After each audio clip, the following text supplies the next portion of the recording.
Avant de plonger dans cette histoire incroyable, pensez à vous abonner à la chaîne et à activer la cloche. Ici, chaque récit a quelque chose à dire, et vous ne voudrez pas en manquer un seul.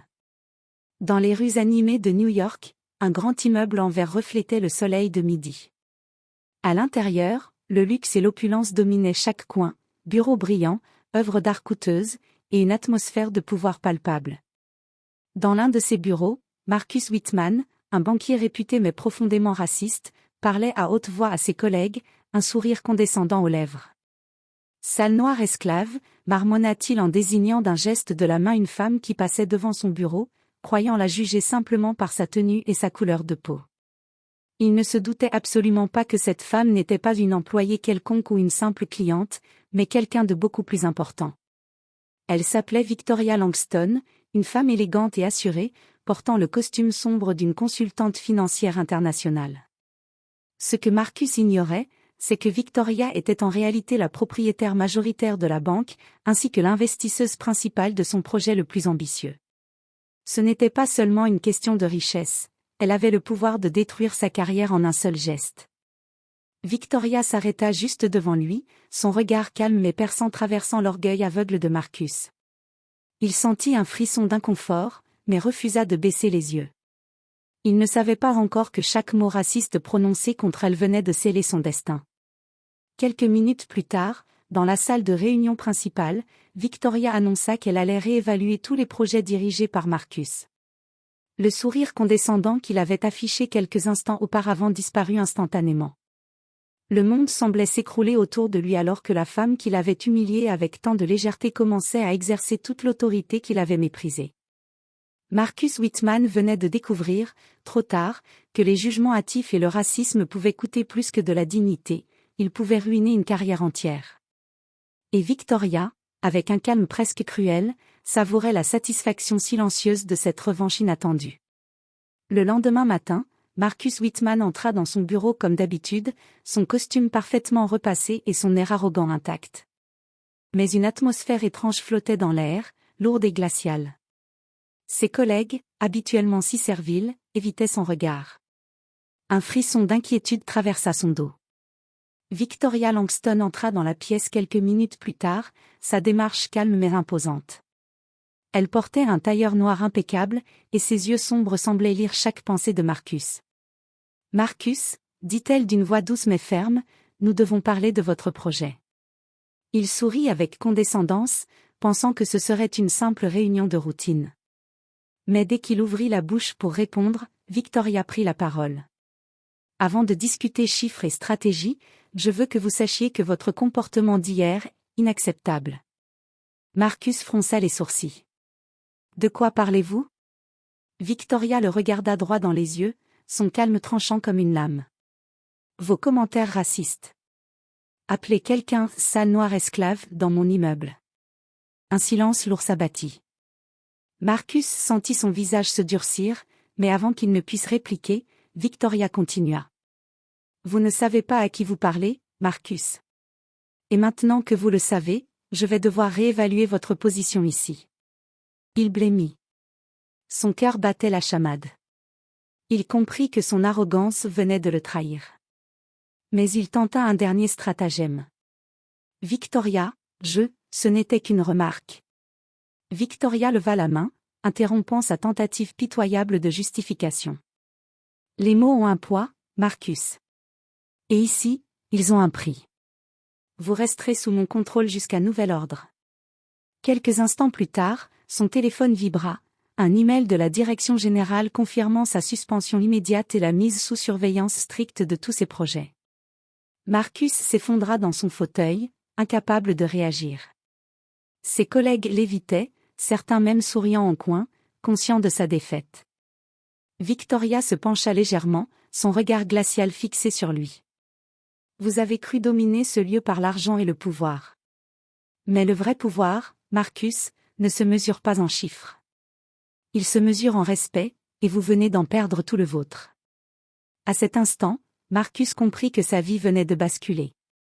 Le banquier arrogant n'était plus maître de rien. Et la femme qui l'avait humilié quelques heures auparavant venait de devenir son juge, sa chef, et, s'il n'y prenait garde, son bourreau. Victoria quitta la pièce, laissant derrière elle un silence assourdissant.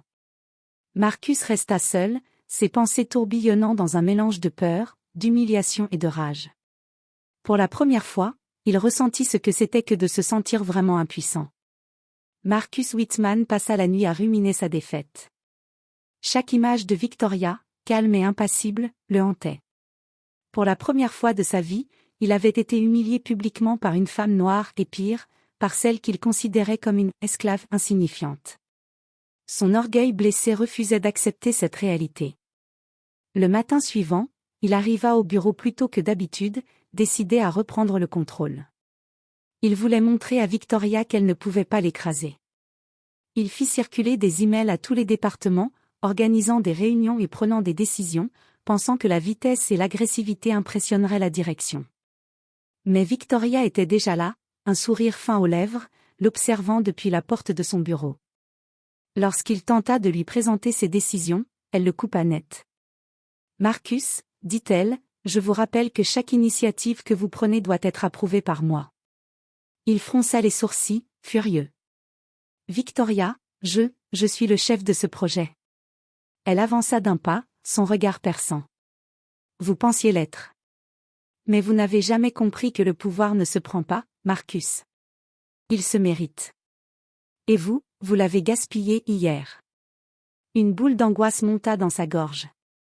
Il réalisa qu'aucune menace ou manipulation ne fonctionnerait contre elle. Victoria possédait toutes les cartes. Elle connaissait ses faiblesses, ses ambitions, et surtout, elle savait qu'il sous-estimait toujours les femmes noires.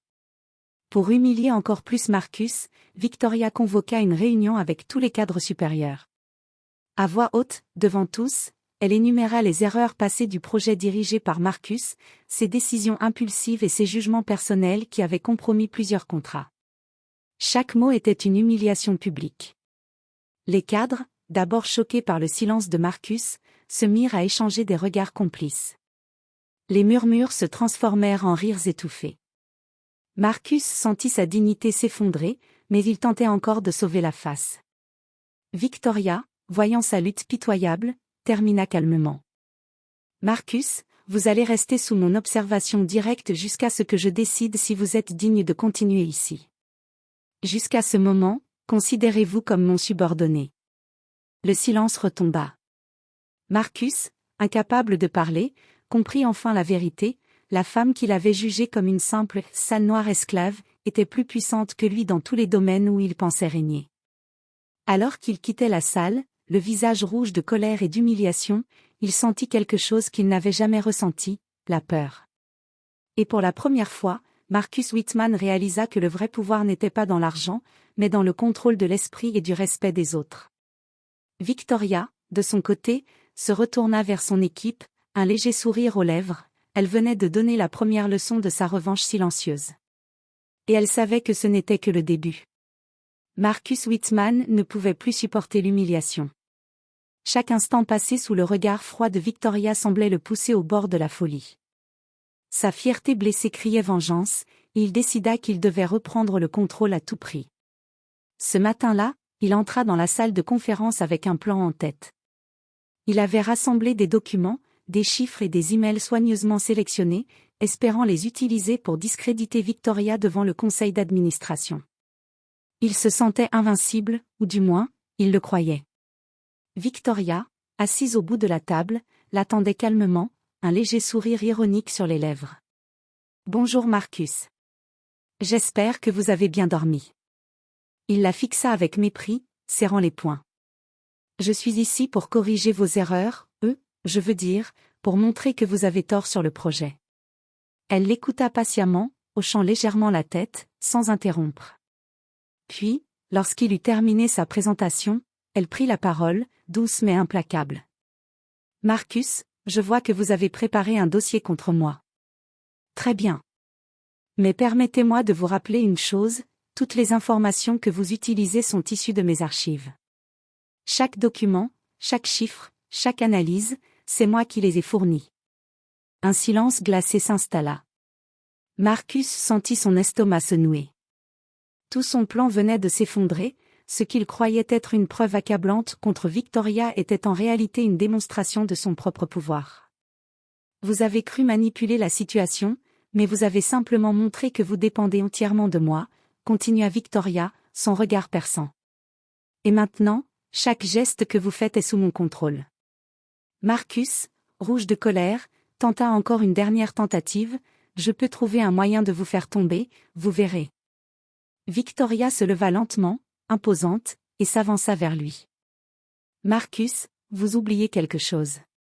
La véritable puissance n'est pas dans la colère ou la vengeance. Elle est dans la stratégie et la patience. Et moi, je maîtrise parfaitement ces deux choses. Elle sortit ensuite un téléphone, avec un simple appel, révoqua certaines de ses responsabilités, les redistribuant à d'autres cadres. Marcus n'avait plus aucun levier pour agir. Chaque mouvement qu'il avait envisagé pour riposter avait été anticipé. Alors qu'il quittait la salle, humilié et impuissant, Victoria se retourna vers les cadres autour d'elle et murmura avec un léger sourire. Ne sous-estimez jamais le pouvoir de ceux que vous croyez faibles. Le respect, la patience et la stratégie sont toujours plus forts que l'orgueil et l'arrogance. Marcus Whitman comprit enfin que sa chute n'était pas seulement professionnelle, elle était personnelle, et que le véritable jeu venait de commencer. Et Victoria, avec sa maîtrise silencieuse, avait déjà gagné plusieurs manches, sans jamais lever la voix. Marcus Whitman n'avait jamais connu un tel niveau d'humiliation. Après plusieurs semaines à tenter de riposter, chaque effort s'était retourné contre lui. Ses plans, ses manipulations, même ses collègues complices, avaient tous été anticipés par Victoria. Chaque tentative de regagner son pouvoir le conduisait un peu plus vers l'échec. Ce matin-là, Victoria convoqua Marcus dans la salle principale, devant tout le conseil d'administration. La tension était palpable. Marcus entra, le visage crispé, essayant de masquer la peur qui brûlait en lui. Il pensait pouvoir tourner la situation à son avantage une dernière fois, mais il se trompait. Victoria se tenait debout, droite, imposante, les bras croisés, son regard perçant balayant la salle. « Marcus, dit-elle calmement, il est temps de mettre fin à ce petit jeu. » Elle activa le projecteur derrière elle, affichant sur l'écran les multiples erreurs de Marcus, ses décisions impulsives, et surtout ses comportements racistes passés, y compris son commentaire odieux d'il y a plusieurs semaines, « Sale noire esclave ». Les visages autour de Marcus changèrent. Ses collègues, auparavant hésitants, échangèrent des regards choqués et désapprobateurs. Le rouge monta aux joues de Marcus, il avait enfin compris que chaque mot et chaque action avaient des conséquences irréversibles. Victoria poursuivit. Vous avez cru que l'argent et le pouvoir vous protégeaient. Mais le respect ne s'achète pas. Le véritable leadership vient de l'intelligence, de la stratégie et de l'humilité. Et vous, vous avez échoué sur tous les fronts. Elle fit un geste, et un courrier officiel arriva sur le bureau de Marcus, sa suspension fut transformée en licenciement immédiat. Tous ses projets furent réattribués à d'autres, et sa réputation, autrefois impeccable, était désormais entachée. Marcus, incapable de parler, regarda Victoria. Ses yeux trahissaient une colère mêlée à la honte. Il avait sous-estimé la femme qu'il avait crue inférieure, et maintenant il en payait le prix. Victoria s'approcha lentement, son expression calme mais implacable. L'orgueil et le racisme aveuglent même les plus puissants. Vous venez d'apprendre une leçon que l'on n'oublie jamais, le pouvoir ne se prend pas, il se mérite, et le respect se gagne. Puis, avec un dernier regard, elle quitta la salle, laissant Marcus seul, ruiné et humilié, entouré de témoins silencieux. Le conseil applaudissait silencieusement son autorité et sa maîtrise. Marcus avait perdu tout ce qu'il avait cru posséder, tandis que Victoria, sereine, sortait triomphante. À cet instant précis, il comprit que sa carrière, son arrogance, et son mépris pour les autres avaient été détruits par une seule personne, celle qu'il avait cru incapable de le surpasser. Et pour Victoria, cette victoire n'était pas seulement professionnelle, elle était personnelle, silencieuse, et irrémédiablement savoureuse.